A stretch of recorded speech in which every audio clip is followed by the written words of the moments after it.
Visceral body fat is the new grift of the so-called science-based lifting community, and you bet your top dollar that Dr. Mike is here to cash in on this grift. And no, I'm not talking about the protein cheese puff enjoying Mr. Mike that we all love to hate, nor am I talking about the actually famous Dr. Mike. Ladies and gentle Zoorps, we have a new challenger approaching, and that is Dr. Mike Diamonds. Isn't it crazy we got 3 Russian Dr. Mikes on YouTube? I mean, it's starting to feel like this is a Russian psyop to get us less jacked, yes? Anyways, I wanted to go over this video called Force Your Body to Burn Visceral Belly Fat with this morning routine. Not only because it's generally just full of garbage, but also there's a study near the end of this video that I wanted to absolutely dismantle because it's absolutely ridiculous that making claims like this publicly on YouTube as a doctor is legal. So let's just jump into it. Enjoy your meal, and if you're pooping while watching my videos, also shout out to you. There was one guy that was pooping last time, so that's the kind of diversity that we love on the Zoorp channel. So let's get into this whole mess. This morning routine will force your body to burn visceral fat because right now you're unconsciously telling your body to store it, and exactly why your diet isn't working, the training or cardio that you're doing. Exactly, guys. It's these 5 steps that will fix everything. It's not that you have no idea how to diet, or you're inconsistent, or you don't exercise, or you don't move enough. It's these 5 little subconscious tricks that he's gonna teach you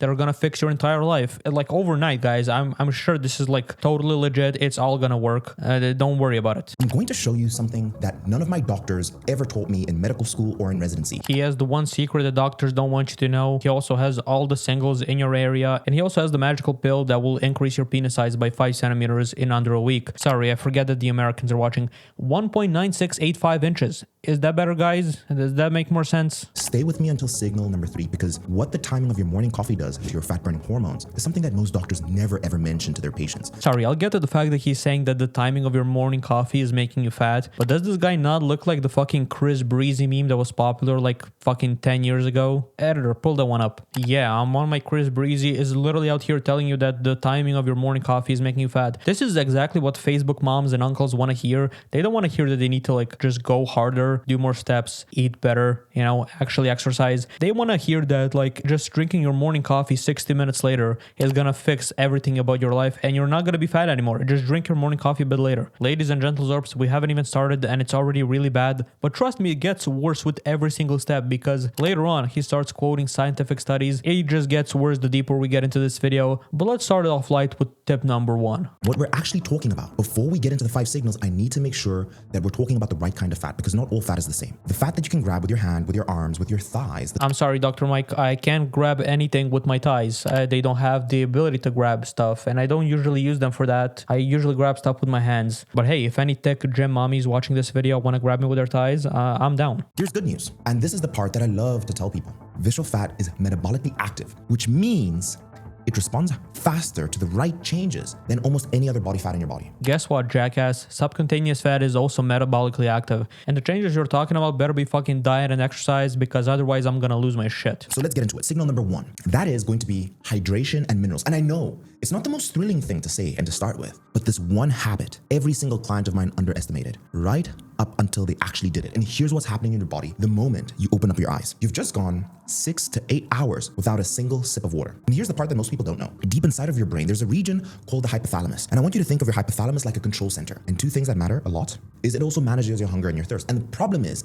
that these 2 signals live right next to each other. So when you're even slightly dehydrated, the hypothalamus sends the signal and your brain cannot always tell if it's hunger or thirst. First of all, your fucking auntie could have told you this. I mean, it's like the most well-known thing that sometimes hunger and thirst are just mistaken by your body. Second of all, this guy says that like, yeah, when you go to sleep, you don't drink water for 8 hours, so you're thirsty when you wake up and dehydrated. Guess what? If you had dinner 2 hours before bed, you also didn't eat anything for 10 hours, so you're both hungry and thirsty when you wake up. So what should you do? You should do both. You should have breakfast and you should drink something like tea or water or whatever. It's like, what the fuck does this have to do with visceral fat? You might think that like, you know, I'm just cutting this out of context, but Broski literally just yaps about how you need to drink water with salt when you wake up, doesn't mention visceral fat at all, and then goes on to promote his fucking shitty coaching app or whatever. Most people, most of the time, will reach out for coffee or for food when all their body actually wanted was water. And there's actually a study to support this in physiology and behavior. And it found that people misread the thirst and hunger signals up to 62% of the time. Bro, Chacho, you're talking about a morning routine. People need food in the morning, okay? You need to have breakfast when you wake up. What the fuck does any of this have to do with visceral fat? Why was that in the title? Does he at any point mention how drinking water reduces your visceral fat? Like, it's good to drink water. I'm not saying you shouldn't drink water, but like, what the fuck does any of this have to do with visceral belly fat? So please, just listen to his next point and tell me what the meaning of this sentence was supposed to be, because to me, it sounds like a roundabout way of saying absolutely fucking nothing. Like the sentence makes grammatical sense and the words are like real words,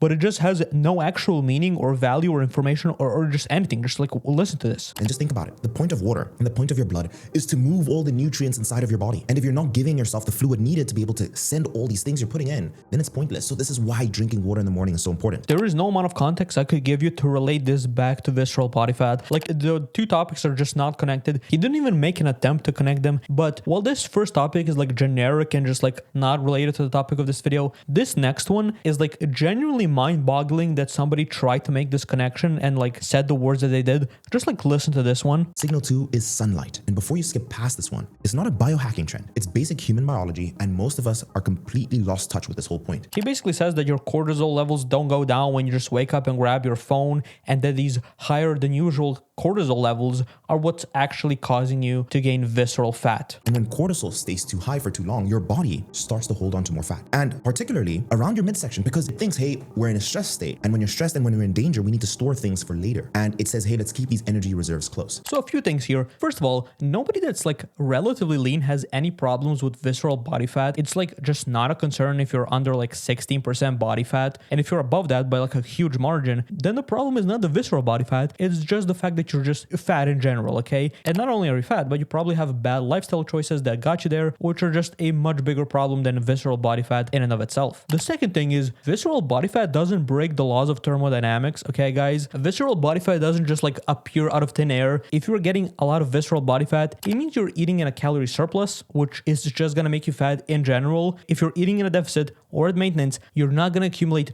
more fucking visceral fat just out of thin air. If I need to explain this to Mike Diamonds in Michael Scott from The Office terms, it's like if your mommy gives you $5 and you spend $5, okay, you have nothing to put in your savings. And if your mommy gives you $5 but you only spend $3, well, now you can put $2 in your savings, okay? That's like accumulating extra fat. Like if you burn less than what you have, you can put some in your savings, right? You can put some in your fat storage. Now this can also go the other way around. If your mommy gives you $10 and you only spend $5, okay, increasing your budget, you can put $5 in your savings account. This is like eating extra calories. Visceral body fat doesn't just like appear out of thin air. It's not like the fucking Grim Reaper. It will not come at your door at night. But considering this next point, maybe it should come at his doorstep, because he uses a study to prove his point. And I just want to dismantle this study so hard, because it's like the biggest problem that I have with the science-based lifting community is just this blatant misuse of studies, just like cherry picking studies and showing them to an audience that doesn't know what they're looking at to like prove their point so they can sell their methodology. It's like disgusting.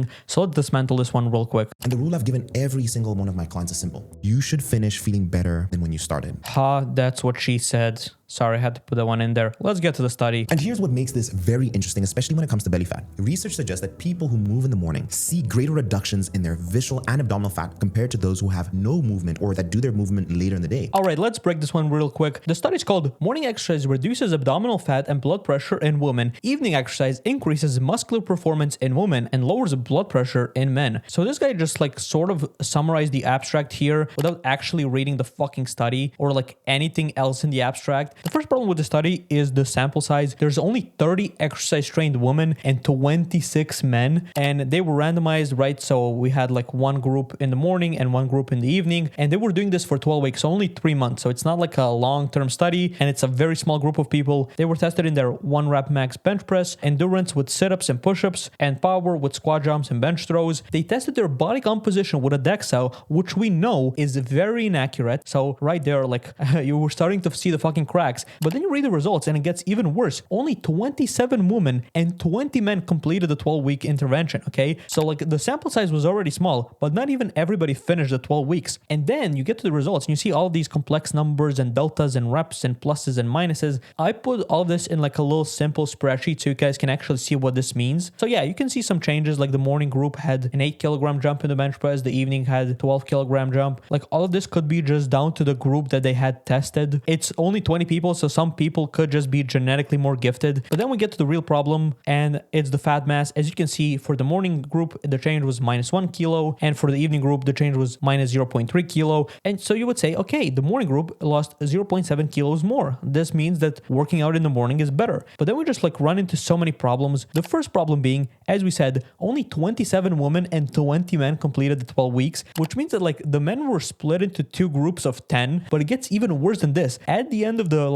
abstract, you can read, it says macronutrient intake was similar among AM and PM groups. Keyword being similar, which doesn't mean the same, which means that like some people could have just like ate less or walked more during the day, or like it just the study wasn't that well controlled. And we also had a small sample size, and the difference also just wasn't that drastic. Like it could be like, just genetic differences between two groups of guys and gals.